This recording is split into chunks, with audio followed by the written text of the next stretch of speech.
So, good day, sir. So, we are the group 1. So, our topic is about the globalization. So, this is for educational use only. Our group is allowing our instructor, Mr. Roldan Ardines, to use this as an educational material. So, globalization.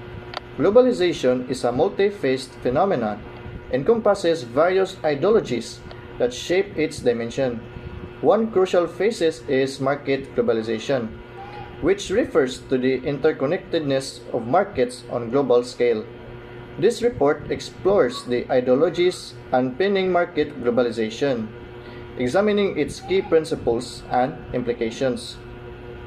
So, market globalization promotes the removal of trade barriers, facilitating the flow of goods and services across borders. So, trade liberalization is seen as a means to enhance economic efficiency and foster international cooperation. The ideology encouraged the free movement of capital, attracting foreign direct investment as a free mechanism for economic growth. Supporters argue that FDI contributes to technology transfer, job creation, and overall economic development. So, market globalization is characterized by the intricate web of global supply chains. Companies leverage international resources and labor to optimize production, resulting in cost efficiencies and increased cooperativeness. So, in conclusion, market globalization is underpinned by ideologies such as free market capitalism and neoliberalism, while proponents highlight its potential for economic growth and efficiency. Critics emphasize the associated challenges, including economic inequality, labor explosion, and environmental impact. A nuanced understanding of these ideologies is essential for policy makers navigating the complex landscape of global economic integration. So, market globalism refers to the economic ideology and practice of promoting global interconnectedness through the free flow of goods, services, and capital across national borders. It emphasizes reducing trade barriers, fostering international cooperation, and embracing economic liberalization. Market globalism advocates for a more integrated and interconnected global economy, often associated with the principles of free trade and globalization. Proponents argue that it can lead to increased efficiency, economic growth, and access to a wider range of products and services. However, critics raise concerns about potential negative effects on local industries, income equality, and environmental sustainability. An example of market globalism is the establishment and operation of multinational corporations that conduct business across various countries. These corporations often engage in global supply chains, producing and distributing goods and services internationally.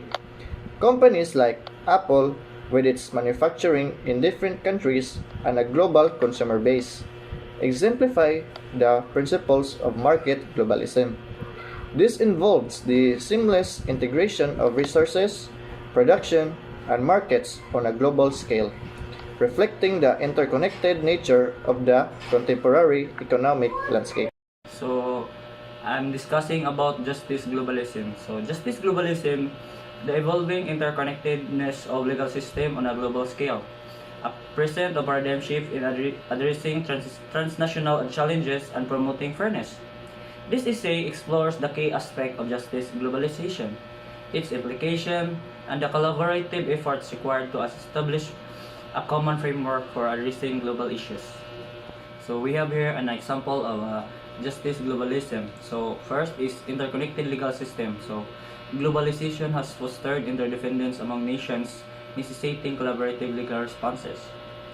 And next is international treaties and agreements create a shared legal foundation for addressing issues like human rights, environmental crimes, or cyber threats. So number two example is transnational challenges.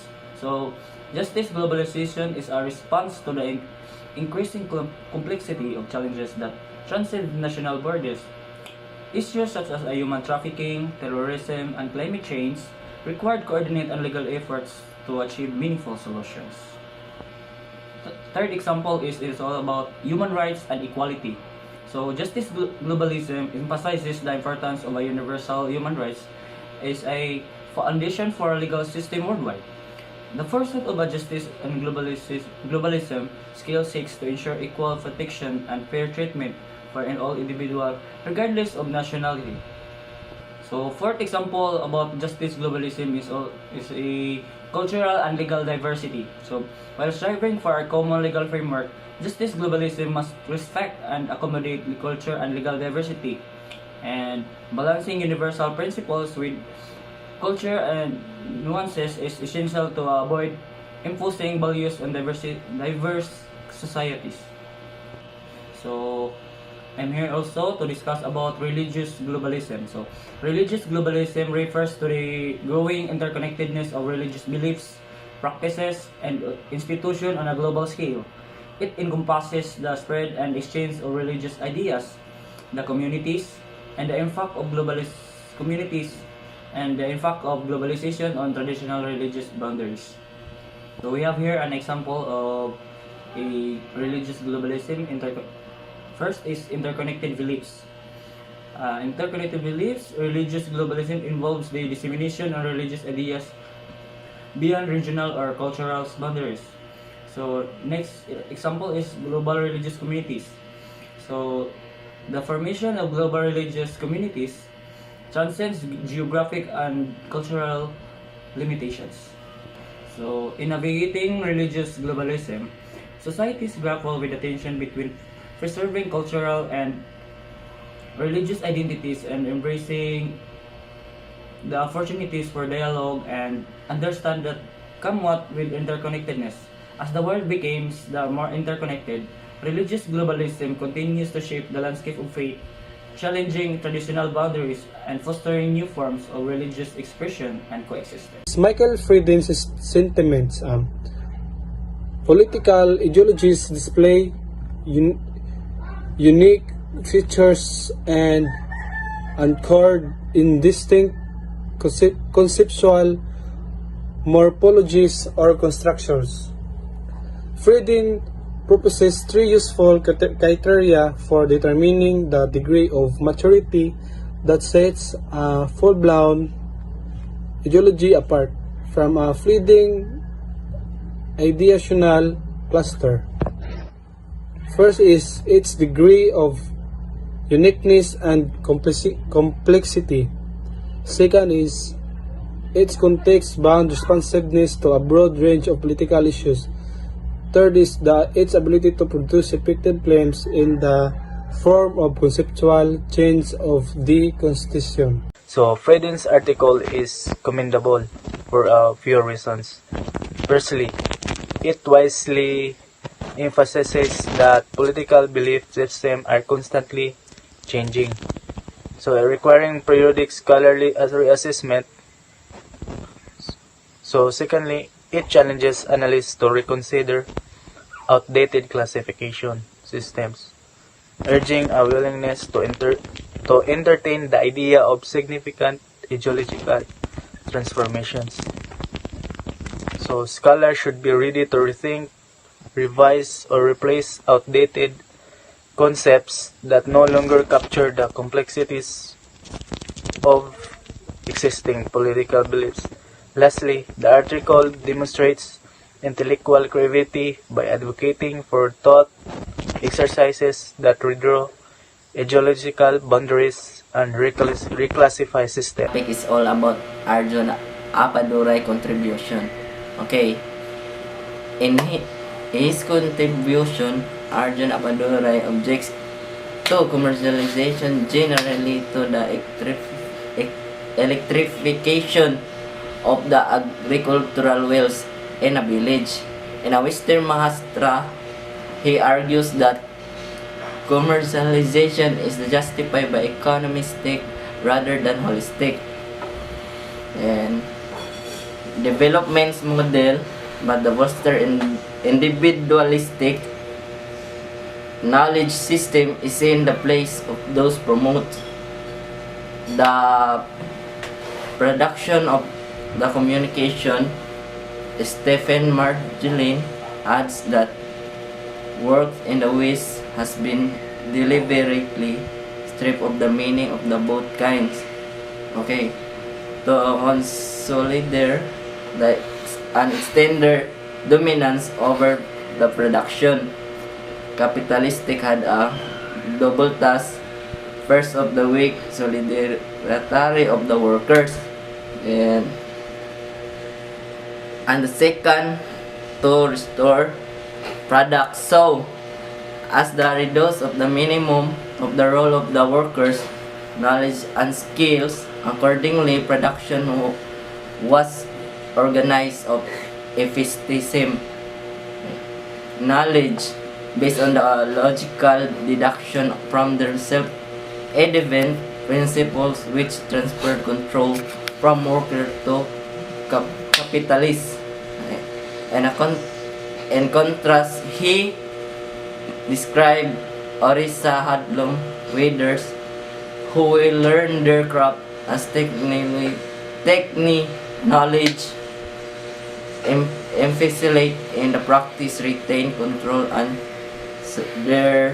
it's holistic. The topic are stimulating, but the assumption doubtful.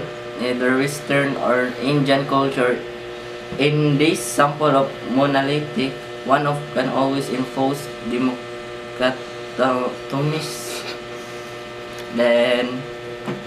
But the full range of the activity in a community, Indian or Western, always reveals the multiple and compatible frames of reference.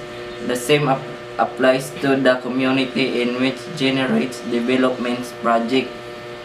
The ubiquity of the binary of position is not a characteristic of a Western culture, but of a specific tradition of academic argument in which authors share with many whom they.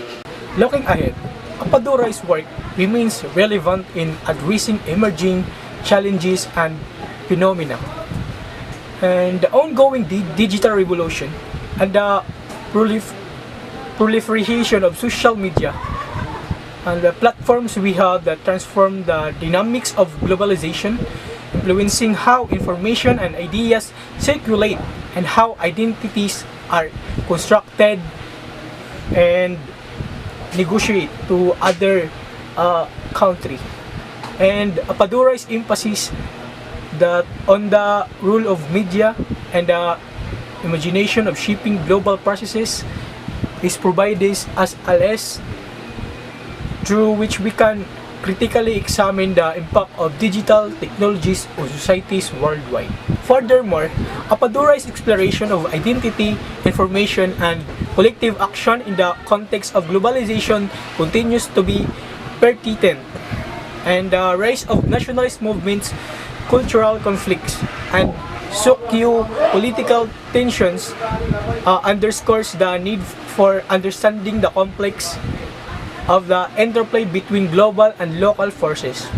By recognizing the agency of individuals and communities in navigating and reinterpreting global influences, we can gain insights into strategies for fostering and inclusive societies and promoting the dialogue across diverse cultural and social ideological boundaries.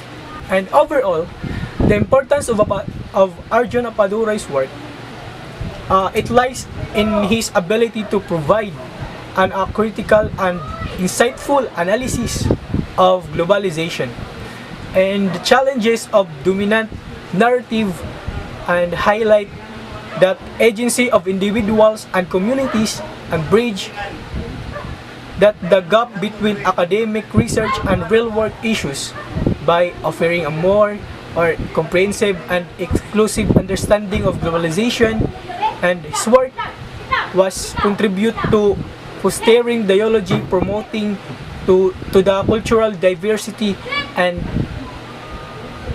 it is also addressing the complex challenges of our interactive world. My topic is all about the skills of globalization, like techno, ethno, and media, and etc. So I chose ethnoscape. This refers to the movement of people across borders, including migrants, tourists, refugees, and workers. Ethnoscapes highlights the changing nature of identities in a globalized world as individual form of multicultural and transnational affiliation. The movement of people contributes to the diversity of societies and the blending of cultural practices. And also, technoscape. Technoscape is involved the flow of technology, information, and communication across the globe. This scape highlights the impact of technological advancement on global connectivity, enabling instant communication and collaboration, and also the sharing of ideas. Technoscape play a crucial role in shaping how individuals and societies interact with each other and with the world at large. Technoscape encompasses the movement of technologies, information, and expertise across national borders and the ways in which they shape contemporary life. So first is a global movement of technology. Technoscape refer to the transnational flow of physical technologies such as machinery and infrastructure and electronic devices, as well as the dissemination of technological knowledge. And number two is information and communication technologies. So Technoscape encompass the proliferation and diffusion of information and communication technologies, including the internet, mobile phones, social media platforms, and digital networks. And the last is innovation and technological development. So technoscapes reflect the process of innovation, invention, and technological advancement occurring in different parts of the world. And they highlights the interconnectedness of research and development efforts, scientific collaboration, and knowledge production across diverse and geographical and cultural contexts. And my topic is all about scales of globalization. So number one is Eduscape. Eduscape encompass the spread of ideologies, political ideas, religion, beliefs, and cultural values across the world. This scape highlights how ideas and belief systems are transmitted through various channels, influencing political movements, social norms, and cultural practices. Ideological globalization can lead to both convergence and conflict between different belief systems. So, number two is mediascapes. Mediascapes pertain to the distribution of media image, narratives, and cultural product worldwide. This scape underscore the influence of media in shaping perception, values, and cultural exchanges across borders. The proliferation of digital media platforms has accelerated the dissemination of information and entertainment, transcending geographical boundaries. So, the number three is Financescape. Financescape involves the global movement of capital, investment, and financial system This scheme illustrate how economic processes and financial institutions transcend national borders, impacting economies and societies on a global scale. So, financial globalization has implication for economic stability, inequality, and the interdependence of economies.